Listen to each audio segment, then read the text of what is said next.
Quelle heure est-il sur la Lune? C'est la question à laquelle doit répondre l'Agence spatiale américaine.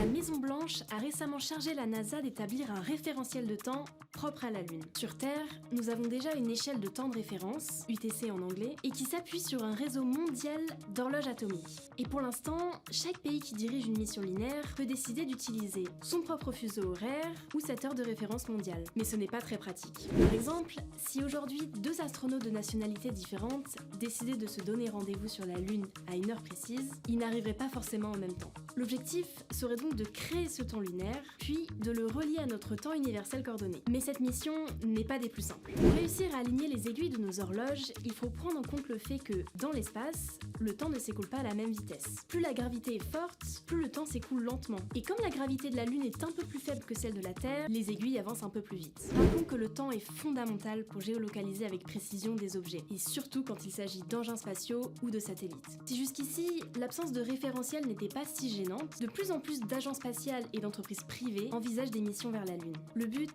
c'est de développer notre présence à long terme sur la Lune. Et dans ce cas-là, il vaut mieux que l'on ait une certaine autonomie par rapport à la Terre. Si l'on souhaite éviter un chaos lunaire lorsque des milliers d'engins y seront en orbite, il vaut mieux s'y pencher dès maintenant. En 2023, l'Agence spatiale européenne soulignait déjà l'importance de trouver un temps lunaire de référence, et surtout qui soit accepté à l'international. C'est en tout cas un vaste programme qui risque de prendre du temps, car après avoir trouvé un système pour accorder ce temps lunaire à l'échelle de temps terrestre, il faudra réussir à installer des horloges atomiques en orbite autour de la Lune et sur sa surface. Washington a donné jusqu'en 2026 à la NASA, année pendant laquelle la troisième mission du programme Artemis doit envoyer des astronautes sur la Lune. L'ESA de son côté se projette à un horizon plus lointain, probablement pas avant 2030.